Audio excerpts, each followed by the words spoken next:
Hello everyone, welcome back to the video. आज अपना topic शुरू कर रहे हैं फिजिक्स का यूनिट एंड मेजरमेंट। ये है क्लास 1। तो चलिए आज की इस वीडियो को शुरू करते हैं। मेजरमेंट ऑफ यूनिट्स, मात्रकों का मापना। जैसे कोई भी चीज़ है, आप उसको कैसे मापेंगे? यानी कि आपके पास कुछ ऐसी भौतिक राशियां होंगी, यानी कुछ ऐसी फिजिकल क्वांटिटी होंगी जिसके थ्रू आप उस चीज़ को नापेंगे, मापेंगे, उस चीज़ का आप मापन कर सकेंगे। उसी प्रकार फिजिक्स में हमें एक राशि मिलती है जिसका नाम है फिजिकल क्वांटिटी। क्या है? Physical quantity.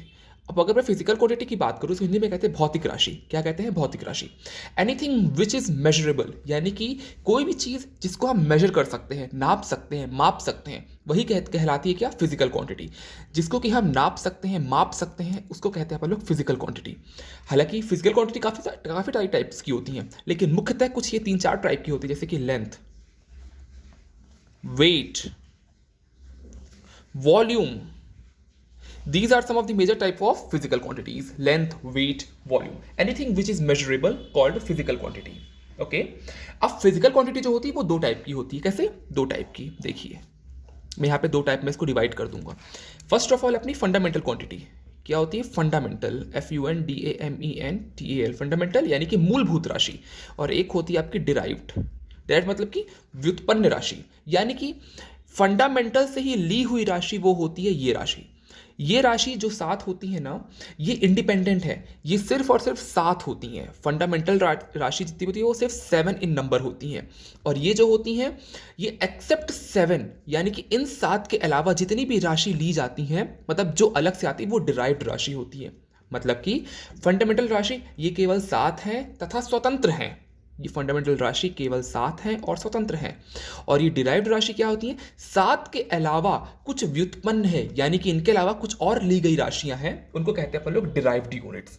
अब बात करते हैं फंडामेंटल में सात कौन कौन सी ऐसी राशि है। तो फर्स्ट ऑफ ऑल आ जाएगी अपनी length, mass, time, temperature, electric current, luminous intensity और अमाउंट ऑफ सब्सटेंस। तो याद कैसे करेंगे अपन लोग? फर्स्ट है अपनी लेंथ। सबको याद होती है लेंथ, एक चीज है लेंथ, लंबाई। मास, द्रव्यमान। थर्ड है अपना टाइम। फोर्थ अपना टेम्परेचर। देखिए, कुछ चीज़ें हम लोग शुरू से पढ़ते आए हुए हैं जो कि याद करना बहुत इजी है। कुछ ऐसी चीज़ें जो आप लोग नई नई चीज़ पढ़ेंगे तो वो थोड़ा सा दिक्कत दे सकती है आप लोग को। फिफ्थ है आप लोग का इलेक्ट्रिक करंट,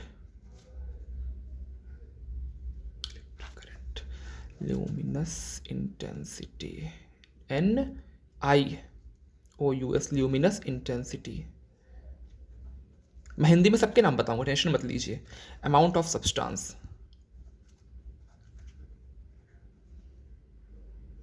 देखिए, फंडामेंटल यूनिट कौन कौन सी होती है? सात होती हैं। Length, mass, time, temperature, electric current, luminous intensity और अमाउंट ऑफ सब्सटेंस। लेंथ को हम लोग हिंदी में कहते हैं लंबाई, मास को कहते हैं द्रव्यमान, टाइम को कहते हैं समय, टेम्परेचर को कहते हैं तापमान, इलेक्ट्रिक करंट को कहते हैं अपन लोग विद्युत, और ल्यूमिनस इंटेंसिटी को कहते हैं अपन लोग ज्योति तीव्रता, और अमाउंट ऑफ सब्सटेंस को हिंदी में कहते हैं पदार्थ की मात्रा।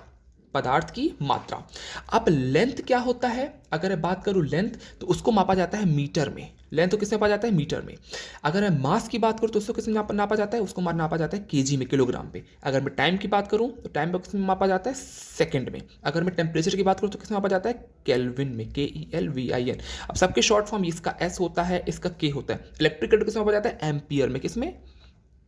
एम्पियर। इसका शॉर्ट फॉर्म A है। ल्यूमिनस इंटेंसिटी, ज्योति तीव्रता, किसमें मापा जाता है? कैंडेला में। कैंडेला, इसका शॉर्ट फॉर्म है CD। और अमाउंट ऑफ सब्सटेंस, इसको पदार्थ की मात्रा कहा जाता है, उसको मापा जाता है मोल में। इसकी शॉर्ट फॉर्म है MOL। तो ये होता है मोल। अब अगर मैं बात करूं डिराइव्ड यूनिट्स की, तो कोई आपसे कहेगा यार वो एक एरिया है। फॉर एग्जाम्पल आपके पास ये प्लॉट है, तो आपको इस प्लॉट का एरिया नापना है। इस प्लॉट का एरिया नापना है कि इस प्लॉट का एरिया कितना है। ये होती है आपकी लेंथ और ये होती है आप लोग की ब्रेड्थ। तो बोल रहा है कि आपको एरिया नापना है। तो भाई एरिया कैसे नापेंगे आप लोग? अब मैं बात करूंगा डिराइव्ड यूनिट्स की। किसकी बात करूंगा? डिराइव्ड यूनिट्स की। तो लेंथ का किससे मापा जाएगा? Metre square. अब मीटर स्क्वायर कैसे आया? लेंथ का क्या है, लेंथ मतलब ये लेंथ होती भाई, कोई अगर मैं इस टाइप से नाप रहा हूँ तो ये भी लेंथ है, अगर मैं ऊपर जा रहा हूँ तो ये भी तो उसकी लेंथ ही है। ये कौन सा हो गया आपका कि आप अगर मैं ऊपर नाप लूँगा तो ये टेम्परेचर हो जाएगा या फिर ये मास हो जाएगा, नहीं। अगर मैं इसको इस तरीके से नाप रहा हूँ तो भी लेंथ है, इस तरीके से नाप रहा हूँ तो भी लेंथ है, इस तरीके से नाप रहा हूँ तो भी लेंथ है, इस तरीके से नाप रहा हूँ तो भी लेंथ है, और इस तरीके से नाप रहा हूँ डायगोनल तो भी लेंथ है वो। तो ये सारी चीज़ें लेंथ है। तो क्या होता है मास, सॉरी, मीटर का क्या होता है, लेंथ। और अगर मैं इसकी चौड़ाई नाप रहा हूँ तो इनटू ब्रेड्थ, तो क्या होता है, लेंथ इनटू ब्रेड्थ। अब अगर कोई आपसे बोले लेंथ का क्या होता है तो आप लोग बोलेंगे मीटर, और अगर आपसे कोई बोले ब्रेड्थ का क्या होता है आप लोग का यूनिट, तो भी आप बोलेंगे मीटर, क्योंकि लेंथ इनटू ब्रेड्थ है तो ये इनटू यहाँ भी आ गया इनटू इनटू। तो लेंथ का क्या होता है आप लोग का मीटर, और ब्रेड्थ का भी होता है आप लोग का मीटर, तो ये इनटू बन के क्या हो गया, मीटर स्क्वायर, जो कि मैंने पहले यहाँ पे लिखा था। अगर मैं बात करूँ वॉल्यूम की, भाई कोई चीज़ का अगर वॉल्यूम यानी कि आयतन निकालना है तो वॉल्यूम क्या होता है, length into breadth into height. Volume का फॉर्मूला क्या होता है, length into breadth into height होता है। तो लेंथ इनटू ब्रेड्थ, लेंथ का क्या होता है मीटर, ब्रेड्थ का क्या होता है मीटर। भाई किसी भी चीज़ की हाइट निकालनी है, ब्रेड्थ निकालना है, right direction, left direction, diagonal direction, सबका क्या होता है metre. Metre into metre into metre, इसको कितना हो गया आपका मीटर क्यूब। अगर मैं बात करूँ आपसे स्पीड की, तो स्पीड क्या होता है, दूरी बटा समय, यानी कि distance upon time, D by T. तो डिस्टेंस क्या होता है, अपन लोग हमेशा मीटर में नापते हैं। मीटर क्या होता है आप लोग का, लेंथ भी हो सकता है, भाई मैं ऐसे जा रहा हूँ या मैं ऐसे जा रहा हूँ डायरेक्शन पे, तो मैं ऐसे जा रहा हूँ ऐसे जा रहा हूँ, मैं मीटर में कवर कर रहा हूँ उस डिस्टेंस को, तो मीटर हो गया। टाइम का क्या होता है आप लोग का, सेकंड होता है, या फिर इसको अपन लोग ms-1 भी लिख सकते हैं। ये s जब ऊपर जाएगा इसके पास, कोई भी चीज़ अगर नीचे लिखी हुई डिनोमिनेटर में लिखी हुई तो उसको जब ऊपर ले जाते हैं तो उसके जो इसके पावर क्या हमेशा 1 रहती है। कोई भी चीज़ की पावर अगर नहीं लिखी गई तो उसकी पावर हम लोग ओरिजिन मानते हैं कि उसका पावर जो है वो 1 है। जैसे ये s ऊपर की तरफ जाएगा तो ये मीटर पर सेकेंड -1 हो जाएगा। ठीक है, तो ये चाहे ये लिखो चाहे आप ये लिखो, दोनों सही चीज़ें हैं। अगर मैं बात करूँ आपसे वेलोसिटी की, ये कुछ इंपॉर्टेंट है जो मैं आपको बता रहा हूँ। वेलोसिटी क्या है, विस्थापन यानी कि displacement upon time, displacement upon पे टाइम। वेलोसिटी क्या होता है, डिस्प्लेसमेंट अपॉन पे टाइम। डिस्प्लेसमेंट कितना होता है, मीटर। भाई कोई भी चीज़ डिस्प्लेस हुई, अगर मान लीजिए कोई भी चीज़ यहाँ से चल रही है यहाँ तक पहुँची, ठीक है ना, और ओरिजिन पे आ गई अपने फिर से, तो कितना डिस्प्लेस हुई, बॉडी जीरो हुई। अगर देखिए ये बॉडी यहाँ से ए पॉइंट से चल के बी पॉइंट पे जा रही है और बी पॉइंट से वापस ए पॉइंट पे आ गई, तो बॉडी कितनी डिस्प्लेस हुई, जीरो भाई, क्योंकि वापस जाके फिर आ गई, इसका कुछ ट्रैवल नहीं हुआ।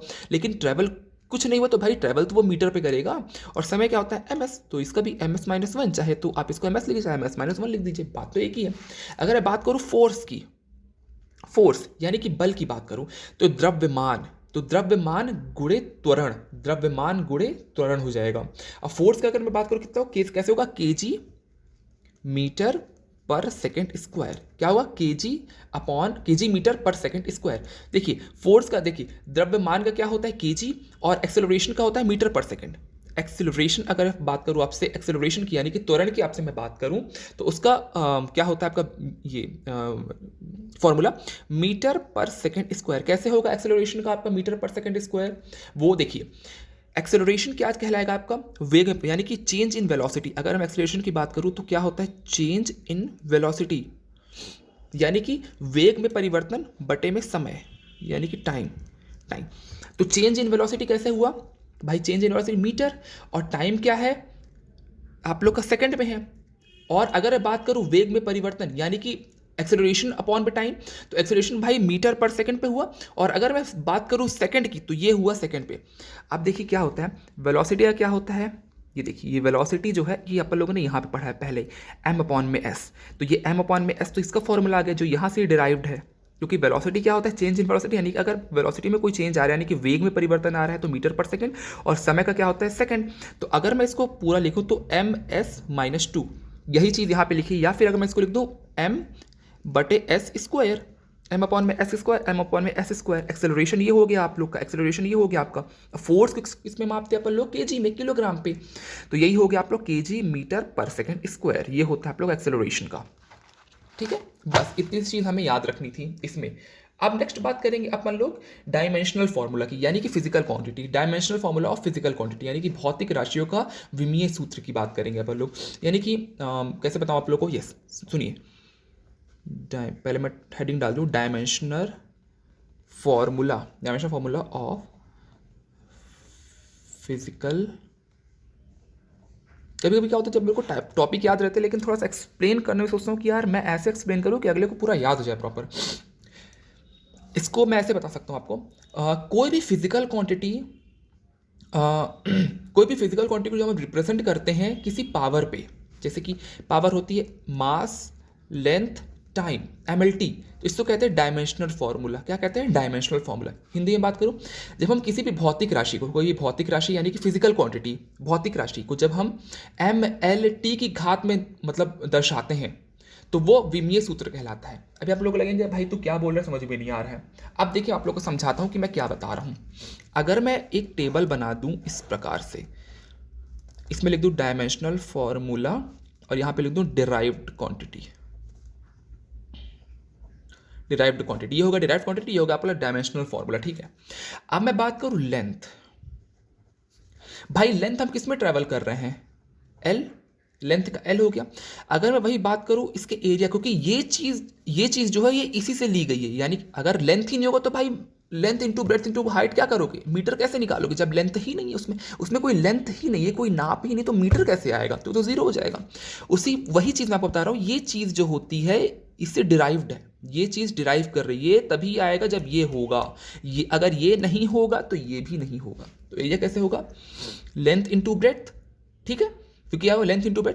अब भाई लेंथ का क्या होगा आप लोग का? भाई लेंथ, क्योंकि लेंथ को अपन लोग लेंथ पे ही L बोल रहे हैं, और ब्रेथ का भी क्या है, कोई लेंथ है उसका भी, तो L इंटू L, तो क्या होगा ये L स्क्वायर। सिंपल, बहुत ईजी है। देखिए मैंने आपसे 7 चीज़ें बताई थी, length, mass, time, temperature, electric current, luminous intensity और अमाउंट ऑफ सब्सटेंस, ठीक है। मैंने सबको बताया था कि शॉर्ट फॉर्म क्या होता है सबका।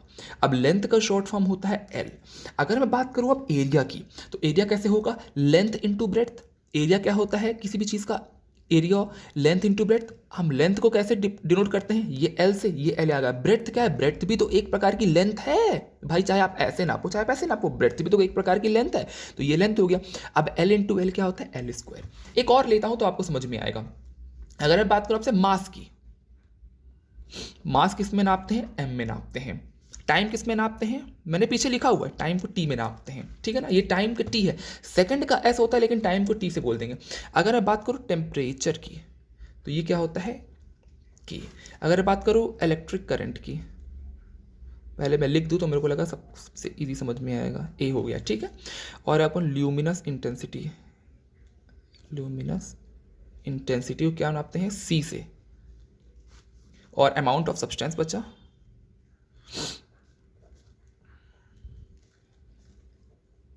MOL, मोल, ठीक।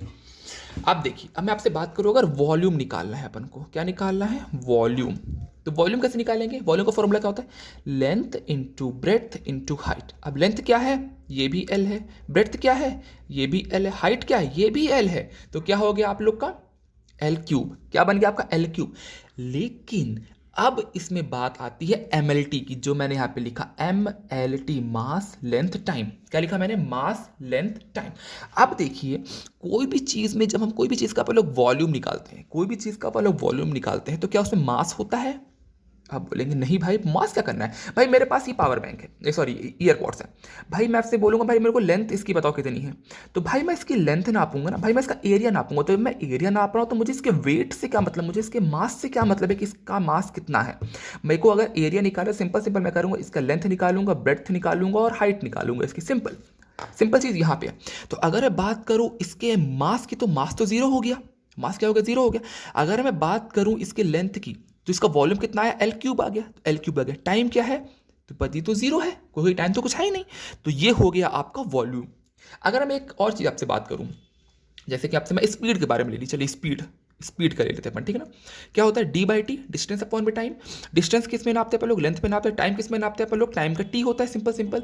तो LT-1, LT-1 हो गया आपका, सिंपल। इसमें मास है? कुछ मास नहीं है, आप बोलेंगे जीरो है। लेंथ है? आप बोलेंगे हाँ L1। टाइम है? आप बोलेंगे यस टाइम भी, क्योंकि ये इनवर्स है L/T, तो T जब ऊपर चलेगा तो -1 हो गया, तो LT-1 हो गया। कुछ इस प्रकार से हम लोग MLT, यानी कि आप लोग का डायमेंशनल फॉर्मूला, किसी भी चीज़ का फिजिकल क्वांटिटी का डायमेंशनल फॉर्मूला जब हम लोग निकालते हैं, तो MLT, मास, लेंथ और टाइम पे हम लोग निकालते हैं। अगर मैं आपसे बात करूं फोर्स का कैसे बनेगा? MLT-2 ये बनेगा। अब आप बोलेंगे भाई कैसे? भाई फोर्स है तो फोर्स का क्या होता है आप लोग? kg मीटर पर सेकेंड स्क्वायर। आप लोगों ने पीछे पढ़ा है फोर्स का क्या होता है? kg मीटर पर सेकेंड स्क्वायर अपने पढ़ा है। तो अगर मैं बात करूँ केजी मीटर पर स्क्वायर की, भाई फोर्स है, किसी भी चीज़ का फोर्स अपन लग रहा है तो मास कितना है उसमें, भाई कुछ तो मास होगा तब जाके वो मूव हो रहा होगा। लेंथ क्या है, उसकी भी लेंथ भी वही है। ये सेकंड स्क्वायर है क्योंकि ये टाइम 2 बार है, इसके t-2 हो गया, ये mlt-2, भाई पावर 1 लिखो चाहे ना लिखो कोई फर्क नहीं पड़ता। उसी प्रकार आपका mlt-2 हो गया। अगर मैं बात करूँ आपसे वर्क की, तो फोर्स इंटू डिस्प्लेसमेंट होता है, इसका formula F into D cos theta होता है। तो अगर F into D cos theta होता है तो इसका क्या होता है, ml2t-2। अब आप मुझे बताओगे कमेंट सेक्शन पे ये ml2t-2 कैसे आया, ml2t-2 ये कैसे आया आपका। होप सो आपको आज की क्लास पसंद आई होगी। Thank you so much.